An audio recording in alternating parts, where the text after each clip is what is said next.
Hello everyone, नमस्ते। आज का अपना चैप्टर है जो अपनी पॉलिटिकल साइंस की सेकंड बुक है, स्वतंत्र भारत में राजनीति। इस ये टोटल आपके 40 नंबर की ये बुक है। एग्जाम में 40 नंबर के क्वेश्चंस आपके इस चैप्टर में से पूछे जाएंगे। तो इसका पहला अध्याय है, फर्स्ट चैप्टर है, वो हम यहाँ पे करेंगे आज की इस क्लास में, जिसका नाम है राष्ट्र निर्माण की चुनौतियां। तो जो फर्स्ट चैप्टर है इसके कंप्लीट नोट्स मैं आपको अवेलेबल करवाऊंगा। और अपन इसमें देखेंगे कि ये जो चैप्टर है राष्ट्र निर्माण की चुनौतियां, इसमें आपके सिलेबस में क्या क्या चीजें हैं जिसे हम कवर करेंगे। तो आप यहाँ पे देखेंगे कि इस अध्याय में हम विस्तार से जानेंगे नए राष्ट्र की चुनौतियां। तीन चुनौतियां थी, उसमें पहली थी विभाजन, दूसरा था विस्थापन और तीसरा था पुनर्वास। तो ये तीन चुनौतियां। उसके बाद में हम जानेंगे विभाजन की प्रक्रिया, दो राष्ट्रों के रूप में भारत और पाकिस्तान का जो विभाजन हुआ था वो प्रक्रिया जानेंगे। उसके बाद विभाजन के परिणाम क्या हुए ये जानना है हमें। इसके बाद हम जानेंगे रजवाड़ों का विलय, और उसके बाद हम जानेंगे सरकार का नजरिया, और फिर राज्यों का पुनर्गठन। तो ये कंप्लीट जो आपका सिलेबस है फर्स्ट चैप्टर का। और ये जो आपका सिलेबस है, जो फर्स्ट चैप्टर जो है, ये आपका 5 नंबर का टॉपिक रहेगा। परीक्षा में 5 नंबर के प्रश्न इस टॉपिक से पूछे जाएंगे। ये आपका इंग्लिश में सिलेबस है। तो आइए एक एक करके सारी चीजें कवर करते हैं। यहाँ कंप्लीट नोट्स से मैं आपको दिखा दूं, इस तरीके से ये जो सारे के सारे नोट्स है ये अपन कवर करने वाले हैं। तो आइए शुरू करते हैं, एक एक चीज देखते हैं। सबसे पहले हम जानेंगे कि भारत की आजादी जो है, देश को जो आजादी मिली थी उसकी बात करेंगे। तो भारत की स्वतंत्रता 15 अगस्त 1947 को देश आजाद हुआ। 14 और 15 अगस्त की मध्य रात्रि को, 14 तारीख और 15 तारीख के बीच की जो रात्रि थी, उस मध्य रात्रि को देश की आजादी की घोषणा हुई थी। 1947 की मध्य रात्रि को देश आजाद हुआ था। इस आजादी के साथ देश की जनता को देश के विभाजन का सामना करना पड़ा। आपको याद होगा भारत को तीन टुकड़े किए गए थे। भारत के जनसंख्या उसकी धर्म के आधार पर, है ना, धार्मिक जनसंख्या को ध्यान में रखते हुए देश के तीन टुकड़े किए गए थे, जिसमें दो पाकिस्तान थे, एक पूर्वी पाकिस्तान और एक पश्चिमी पाकिस्तान, और एक था भारत। तो यहाँ पर अपन आगे इसे विस्तार से जानते हैं। यहाँ लिखा है कि इस विभाजन की वजह थी द्विराष्ट्र सिद्धांत। मुस्लिम लीग ने क्या किया था कि एक सिद्धांत प्रस्तुत किया था कि भाई भारत में जो है मुसलमान भी रहते हैं, हिंदू भी रहते हैं, तो इस आधार पर भारत को धर्म के आधार पर विभाजित किया जाए, और हमें मुसलमानों को जो है हमारे धर्म के हिसाब से एक अलग राष्ट्र पाकिस्तान दिया जाए। तो इसलिए द्विराष्ट्र सिद्धांत की वजह से भारत का हुआ था विभाजन। आप लोग याद रखेंगे कि विभाजन की वजह क्या थी। देश को आजादी मिली वो तो ठीक था, लेकिन आजादी के दौरान ही, आजादी के साथ ही भारत का विभाजन क्यों किया गया? तो इसका कारण था द्विराष्ट्र सिद्धांत, और इसे मुस्लिम लीग ने पेश किया था। आगे बढ़ेंगे।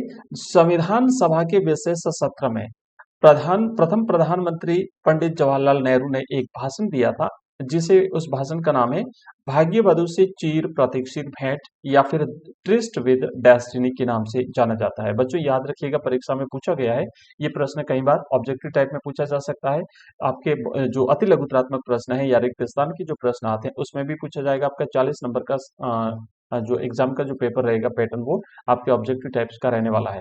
तो इस तरीके से आपका ये छोटे प्रश्न यहाँ से बन सकते हैं, एक एक लाइन से छोटे प्रश्न बन सकते हैं। इसलिए आपको प्रत्येक चीज कहाँ कहाँ से प्रश्न बनता है ध्यान रखना है, और वीडियो को पूरा देखना है, क्योंकि अगर आपने मिस कर दिया तो हो सकता है बीच में से कहीं से प्रश्न बनना हो वो चूक जाएगा। तो ये जो कंप्लीट नोट्स बनाए हैं इसमें एक एक लाइन से आपके प्रश्न बन सकते हैं।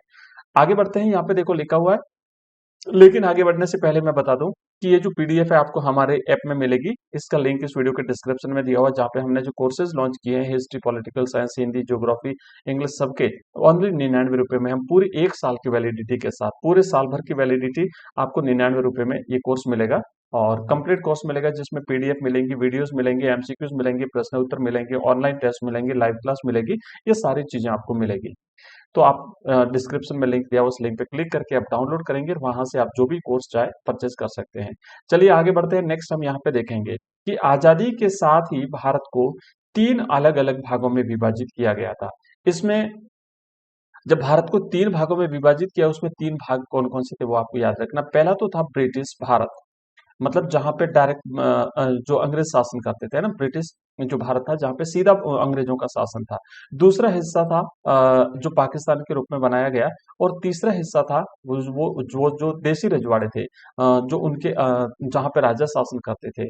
तो जहाँ राजाओं का शासन हुआ करता था वो देसी रजवाड़े, उनको भी स्वतंत्र घोषित किया गया था, और उन्हें ये छूट दी गई थी कि वो जिस भी देश में चाहे शामिल हो सकते हैं या फिर अपने स्वतंत्र अस्तित्व भी अपना बनाए रख सकते हैं। तो इस आधार पर भारत को 3 भागों में विभाजित किया गया था। अब यहाँ पर बात करेंगे कि जब देश की आजादी की बात हो रही थी, तो उस पर जो राष्ट्र निर्माता थे, उनके सबकी जो है 2 बातों पर सहमति थी, और वो 2 बातें क्या-क्या थी वो हम यहाँ पे देखेंगे। तो आजादी की लड़ाई के समय 2 बातों पर सहमति बनी थी, उसमें से एक बात तो ये थी कि आजादी के बाद देश का शासन लोकतांत्रिक पद्धति से चलाया जाएगा, यानी हम लोकतंत्र को अपनाएंगे हमारे राष्ट्र में, हम प्रजातंत्र के हिसाब से शासन करेंगे। और दूसरा ये था कि जो सरकार बनेगी वो सरकार समाज के सभी वर्गों के लिए कार्य करेगी। ऐसा नहीं था कि किसी एक वर्ग विशेष को लेकर के जो है वो सरकार काम करेगी, तो हम समस्त वर्गों के लिए काम करेंगे। इन 2 बातों पर तो सबकी सहमति थी। कुछ ऐसे मुद्दे थे जिन पर अलग-अलग राय थी। आगे बढ़ते हैं। नेक्स्ट है नए राष्ट्र की चुनौतियां। तो अब चूंकि हमारा पॉइंट, हमारा जो सब्जेक्ट है वही यही है, टॉपिक का जो टाइटल है वो भी यही है, नए राष्ट्र की चुनौतियां। तो नए राष्ट्र के सामने क्या क्या चुनौतियां थी, तो जितनी भी चुनौतियां थी उनको हम 3 भागों में जो है वो वर्गीकृत करते हैं। तो आप याद रखिएगा, यहाँ से प्रश्न बन सकता है, छोटा बड़ा ऑब्जेक्टिव भी बन सकता है कि नए राष्ट्र के सामने मुख्य जो चुनौतियां थी वो कितनी थी। तो 3 चुनौतियां थी मुख्य तौर पर। भारत के सामने 3 तरह की चुनौतियां थी। उसमें पहली थी एकता और अखंडता की चुनौती, यानी देश को एक रखा जाए, आजादी के बाद इसके टुकड़े नहीं हो, क्योंकि कई ऐसे रजवाड़े थे जो स्वतंत्र रहना चाहते थे। भारत के कई और भी हिस्से थे जो अपने आप को एक स्वतंत्र राष्ट्र, एक स्वतंत्र देश घोषित करना चाहते थे, भारत से अलग होना चाहते थे।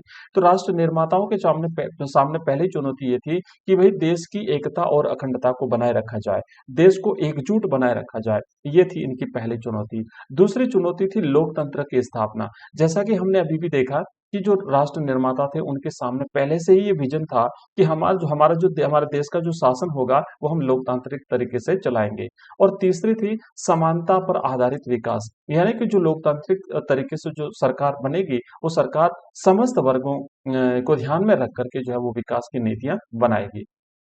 एक एक चीज को क्लियर कर लेते हैं। पहले है एकता और अखंडता की चुनौती। तो इसमें क्या था कि भारत अपने आकार और विविधता में किसी महादेश के बराबर था, किसी बड़े देश के बराबर था, और यहाँ पर विभिन्न भाषा, संस्कृति और धर्मों के अनुयायी रहते थे। इन सबको एकजुट करने की चुनौती थी भारत के सामने कि भाई हम देश को एक एक बनाए रखेंगे, देश को एकजुट रखेंगे, देश को, और हम इसके टुकड़े नहीं होने देंगे। तो ये इनकी पहली चुनौती थी।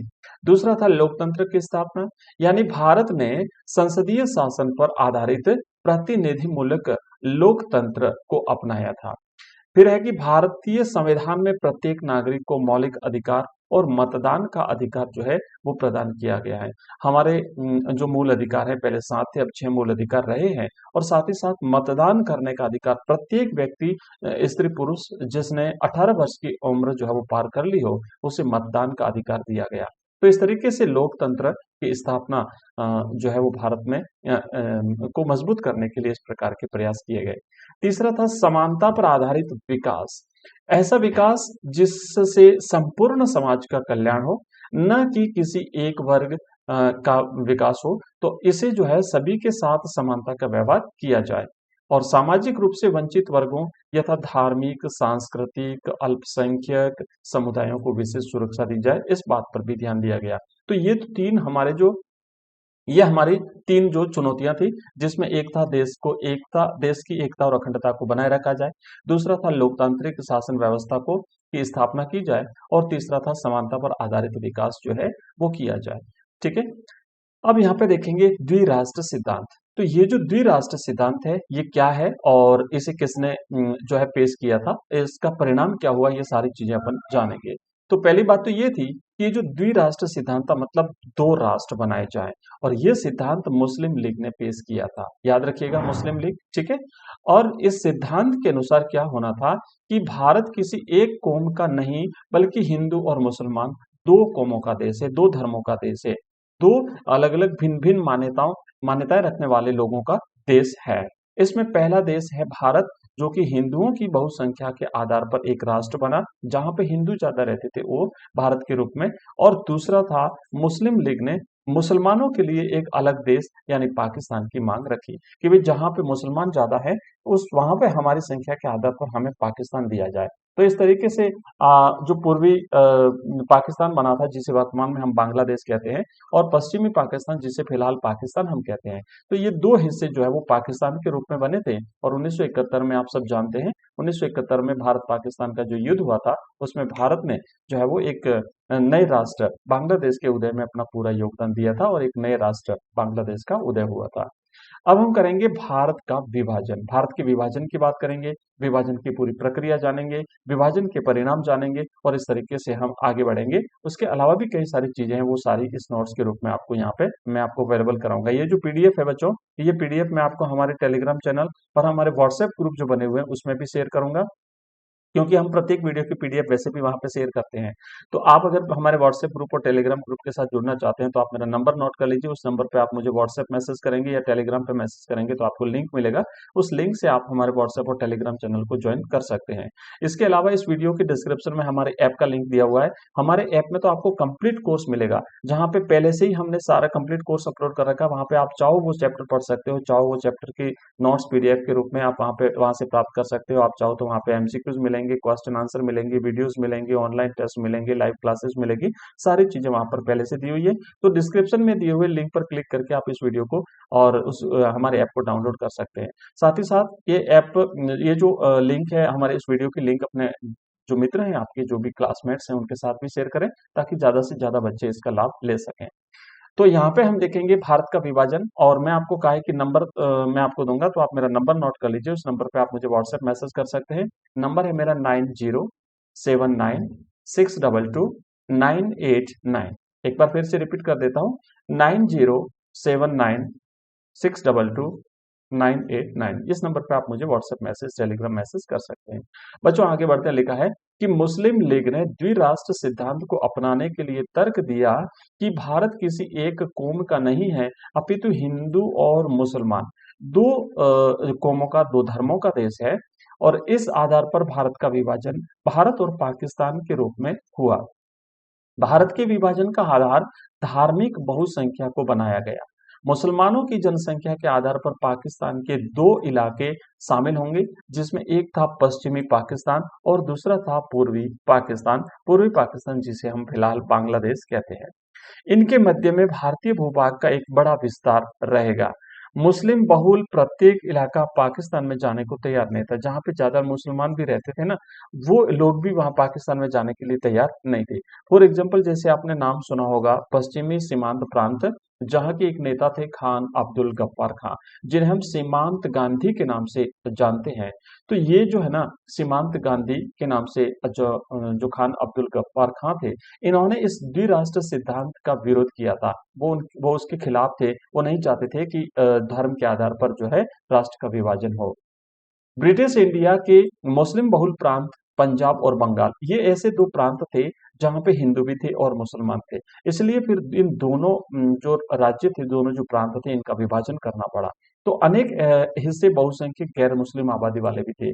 और मैं आपको बता दूं कि जैसे बंगाल था, बंगाल का भी विभाजन हुआ। बंगाल के दो भाग, पूर्वी बंगाल पाकिस्तान बना, और पश्चिमी बंगाल जो है वो भारत का हिस्सा रहा, जिसे हम आज भी पश्चिम बंगाल के नाम से जानते हैं।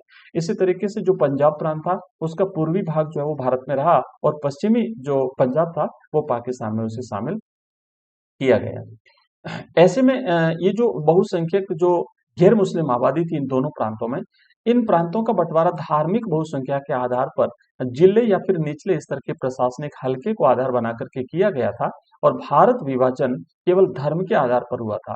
इसलिए इन दोनों धर्मों के इसलिए जो ये दोनों धर्मों के अलावा और भी जो अल्पसंख्यक वर्ग के जो लोग थे, वो बड़े असमंजस में थे, कंफ्यूजन में थे कि भाई हमारा क्या होगा, क्योंकि हिंदू भारत में रहेंगे, मुसलमान पाकिस्तान में जाएंगे। तो बाकी जो धर्मों के लोग थे, जो अल्पसंख्यक थे, वो एक प्रकार से उनमें डर था कि हम कौन से देश के नागरिक कहलाएंगे, हम भारत में रहेंगे या हम पाकिस्तान में जाएंगे। तो एक प्रकार से उनके सामने ये समस्या थी।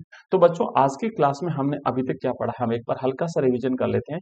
आप यहाँ पे देखेंगे कि सबसे पहले तो हमने ये जाना कि देश की आजादी जो है वो 15 अगस्त 1947 को देश आजाद हुआ, यानी 14 अगस्त और 15 अगस्त की मध्य रात्रि को देश आजाद हुआ था। देश का विभाजन द्विराष्ट्र सिद्धांत के आधार पर हुआ था। पंडित नेहरू जी ने एक भाषण दिया था संविधान सभा के विशेष सत्र में, जिसे भाग्यवधु से चिर प्रतीक्षित भेंट या ट्रिस्ट विद डेस्टिनी के नाम से जाना जाता है। भारत को जब आजाद किया गया तो तीन जो है वो अलग अलग हिस्सों में इसे बांटा था, ब्रिटिश भारत, पाकिस्तान और फिर देशी रजवाड़े। और जब देश आजाद होना था उससे पहले दो बातों पर सबकी सहमति थी कि एक तो हम लोकतांत्रिक तरीके से, लोकतांत्रिक पद्धति से भारत का शासन चलाएंगे, और दूसरा सभी वर्गों को ध्यान में रख करके हम नीतियां बनाएंगे। राष्ट्र निर्माण की चुनौतियां, तो राष्ट्र के सामने तीन चुनौतियां थी। पहली थी एकता और अखंडता को बनाए रखना, दूसरी थी लोकतांत्रिक व्यवस्था की स्थापना करना, और तीसरी थी समानता पर आधारित विकास करना।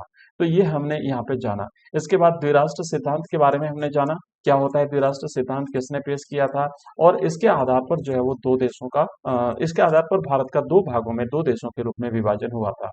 भारत के विभाजन को हमने जाना, और ये इस तरीके से हमने कंप्लीट जो है इस चैप्टर को कंप्लीट किया है। ये पहला भाग है विद्यार्थियों इस चैप्टर का।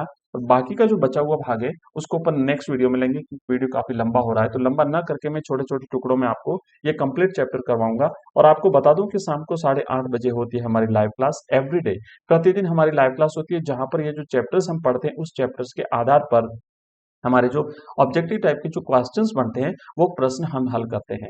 तो इस वीडियो को कंप्लीट देखने के बाद आप जरूर लाइव क्लास ज्वाइन करिएगा। शाम को 8:30 बजे अपन मिलेंगे उस लाइव क्लास में। आपको जो है वो एक बार जरूर लाइव टेस्ट दे देना चाहिए।